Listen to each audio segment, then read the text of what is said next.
যে কোনো সবজি ঠিকমতো যদি সঠিক পদ্ধতিতে রান্না করে নেওয়া যায় তাহলে খেতে খুবই মজার হয়।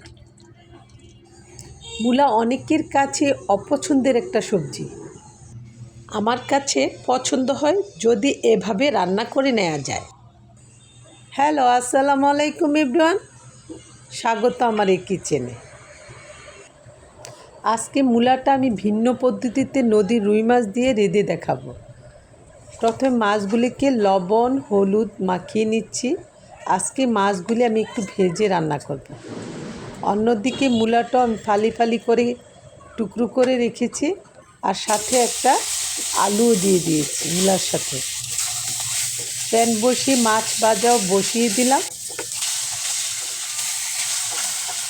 মাছটা উল্টে পাল্টে আমি ভেজে নিচ্ছি।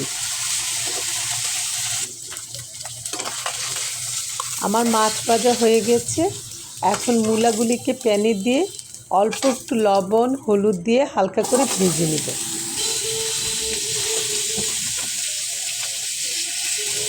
মাছ যেহেতু ভেজে নিয়েছি, মূলাটা হালকা করে ভেজে নিলেই তরকারিটা খেতে ভালো লাগবে বেশি।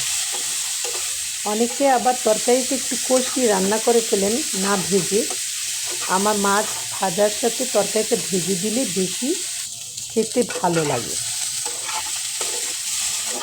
আমার মতো এভাবে মূলা ভেজে তরকারিটা রেঁধে খেয়ে দেখবেন।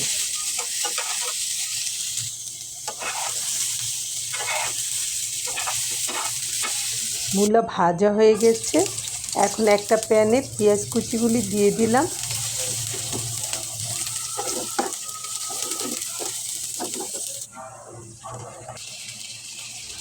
পেঁয়াজটা অল্প ব্রাউন হয়ে এলে অল্প পানি দিয়ে অ্যাড করে দিলাম আদা রসুন পেস্ট, হলুদ মরিচ ধনিয়া, আর ভাজা জিরার গুঁড়োও দিয়ে দিবেন।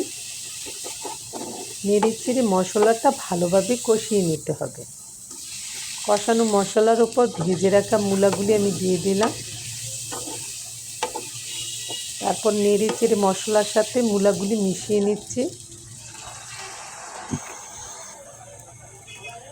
তারপর পরিমাণ মতো ঝোল দিয়ে ভেজে রাখা মাছগুলিও দিয়ে দিলাম। মূলা যেহেতু সিদ্ধ হতে একটু সময় নেয়, সে বুঝে ঝোলটা দিয়ে দিতে হবে। সবশেষে কাঁচামরিচও দিয়ে দিলাম। মূলাও সিদ্ধ হয়ে গেছে, তরকারিও ভালোভাবে বলক উঠে গেছে। এ পর্যায়ে নামিয়ে নিতে হবে।